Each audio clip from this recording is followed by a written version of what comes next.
A formação do professor é um dos itens de maior influência na qualidade do ensino. Segundo o Censo Escolar de 2015, quase 40% dos professores no Brasil não têm formação específica para as disciplinas que lecionam. E um levantamento anterior, do censo de 2013, revela que nos anos finais do ensino fundamental, 21,5% dos professores não têm sequer formação superior. Eu volto a conversar então agora com o professor Teodoro Zanardi. Professor, como está a formação então desses professores e de que forma isso pode comprometer o aprendizado nos alunos? Que nós demos números aí que são significativos.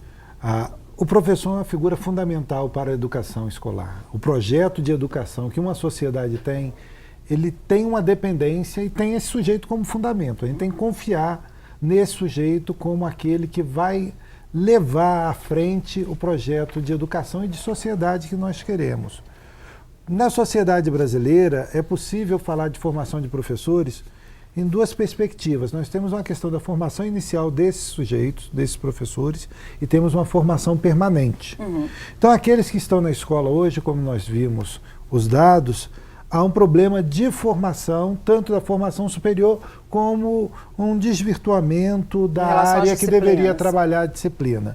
Então, há uma necessidade de investimento na formação permanente. A formação desse professor, mesmo aqueles que têm a formação adequada para a disciplina, é necessário discutir, investir, dar espaço para esse professor discutir na escola, com seus alunos, com a comunidade e com seus colegas, obviamente, o papel da educação daquela escola. Isso vai levar esse grupo a uma formação permanente, um olhar sobre a educação mais integrado.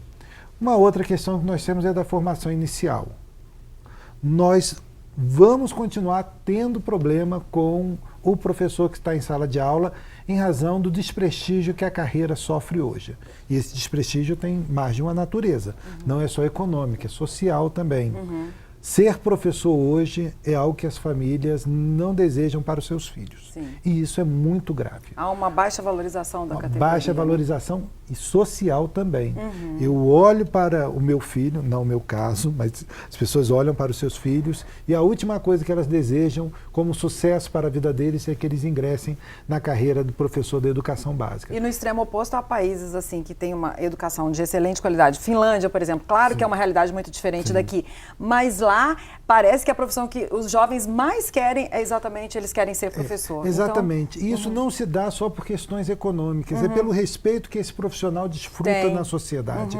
A nossa sociedade, ela esqueceu realmente da importância que esse cidadão tem e ele deve ser valorizado em todos os sentidos.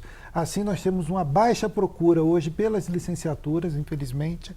As licenciaturas, elas não têm se desenvolvido com a qualidade adequada para atender essa demanda da qualidade da educação e prolifera principalmente a licenciatura à distância, em que pese a educação à distância por si só não ser um problema, mas é sintomático que aqueles que estão se formando para estar em sala de aula, eles não estão em sala de aula discutindo a educação e o seu papel. Agora, essa formação, o professor deve buscar essa formação, mas ao mesmo tempo ele também deveria receber um incentivo de prefeituras, no caso das escolas municipais, do Estado, no caso da rede estadual. De que forma que o poder público poderia também incentivar essa formação dos professores? Porque isso não depende só do profissional, ele poderia receber um incentivo para isso também? Sim, a lei de piso, ela traz algumas questões que são importantes. Primeiro, o piso nacional, que em pese ele não... Apesar dele não ser um piso num valor expressivo, como deveria ser, a gente está buscando essa valorização e progressivamente esse profissional está sendo mais valorizado. Só que o piso, ele tem sido visto como teto por muitos municípios e pelo próprio Estado. Ao estabelecer que esse mínimo a ser pago ao professor também é o máximo. Deve ser feito um plano de carreira para que a evolução desse profissional, a sua experiência seja valorizada. A segunda questão é do planejamento. A lei prevê que o professor tem que ter tempo de planejamento e capacitação dentro da escola. Esse é um momento muito importante. Ele pode estudar, inclusive, também dentro da escola, né? Ele estuda dentro da escola, ele trabalha planeja com a aula ali. replaneja o projeto pedagógico da escola, os problemas da escola, eles passam a ser vividos nesse momento.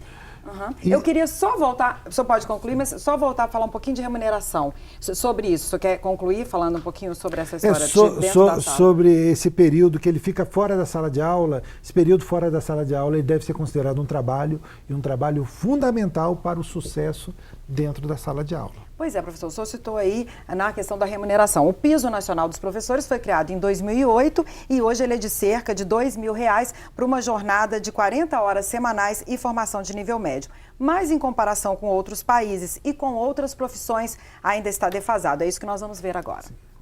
A pesquisa compara os salários dos professores em início de carreira em países desenvolvidos com o Piso Nacional da Educação. Nos países que fazem parte da OCDE, Organização para a Cooperação e Desenvolvimento Econômico, o professor recebe quase $30.000 por ano, algo perto de R$97 mil. Já no Brasil, o valor pago é de apenas $12.000 por ano, cerca de R$39 mil. Uma defasagem de 40,2% em relação às 34 economias mais avançadas do mundo. Na Dinamarca e na Suíça, o professor chega a ganhar o triplo da média brasileira. Na comparação com outras categorias, um profissional da educação básica tem salário médio de R$ 1.874. Na área da saúde, o valor chega a R$ 4.500. Já para uma pessoa com formação na área de exatas, como um engenheiro, a remuneração média fica entre R$ 5.500 e R$ 6.000, o triplo do rendimento do professor. Pois é, professor, nós vimos aí, o senhor citou a questão da remuneração, o piso hoje é de cerca de R$ 2.000 e nós comparamos, como o senhor disse, essa questão da desvalorização social, comparando inclusive com outras profissões, o professor, que é uma categoria tão importante, que tem um papel tão importante, ganha muito menos. Mas as prefeituras e o governo do estado também afirmam que não tem mais como ampliar esse valor que é pago. Então, como corrigir isso aí? O que pode ser feito, né? Porque valorização significa também um bom salário. Sim, eu não discordo e concordo totalmente com o que você colocou. A reportagem, ela traz isso de uma forma muito intensa, desvalorização financeira desse profissional, e toda a sociedade comunga e compartilha de um ideal que esse profissional é fundamental para a educação e para a sociedade. Então nós vivemos uma contradição que quando o prefeito, o governador, ele elenca suas prioridades, eu acho que é ali que merece a atenção. Onde está a prioridade desse gestor? Se a prioridade está na educação, o investimento na educação ele tem que ser considerável. Ainda dentro dos 25% obrigatórios ou mais que isso? Exatamente. Os 25%, assim como o piso do professor, ele não é um teto, ele é um piso, os 25% é um piso de investimento na educação. Nada impede o gestor público de investir. Isso, né? E quando a gente fala da expansão e da própria valorização reconhecida a defasagem, nós sabemos que é necessário um investimento maior do que esses 25%. O que prefeitos e governadores têm se furtado é de realmente assumir o discurso, assumir na prática o discurso da prioridade. Sim. O discurso da prioridade ele tem que ser algo que se realiza, porque só ele se realizando nós vamos ter uma educação de qualidade para todos. Enquanto ele não se realizar, nós vamos ficar só no discurso. O problema é que isso gera, como nós falamos aí, até um desinteresse pela profissão, né? Não só jovens que não querem, mas como os próprios professores que se sentem desmotivados. Então, caso de professor que passa em concurso e acaba não assumindo a vaga porque, né, aquilo ali não é convidativo, não é atrativo, então, para o professor. E isso gera um outro problema, a questão dos contratos temporários. Então, isso daí é como uma bola de neve. Então, voltamos a falar como o professor é decisivo e pensar que esse professor é decisivo, a permanência dele na escola é decisiva. Nós não podemos criar uma situação em que o abandono seja a regra, o abandono pelo professor. É interessante, nós falamos da permanência do aluno e agora vamos falar da permanência desse sujeito. A permanência dele é fundamental em condições que ele possa desenvolver um bom trabalho. A manutenção da descontinuidade do educador dentro de uma escola, ela é muito problemática. Não há, e eu arrisco a falar, não há projeto educativo que tenha possibilidade de sucesso quando esse sujeito, educador, ele não tem uma permanência nesse local, ele não tem identidade, não conhece a comunidade onde está inserida a sua escola. Essa rotatividade do professor, ela é extremamente prejudicial à educação e isso é refletido, como nós vimos aí os índices de qualidade indicados pelo IDEB. Porque não há uma continuidade aí no plano pedagógico, nesse planejamento, entra um professor que trabalha de um jeito, logo depois é substituído por outro, ou quando o trabalho dele começa a dar resultado, que é uma coisa até a médio prazo, ele acaba saindo da escola. Isso na prática é o que acontece. O projeto educativo é um projeto a longo prazo.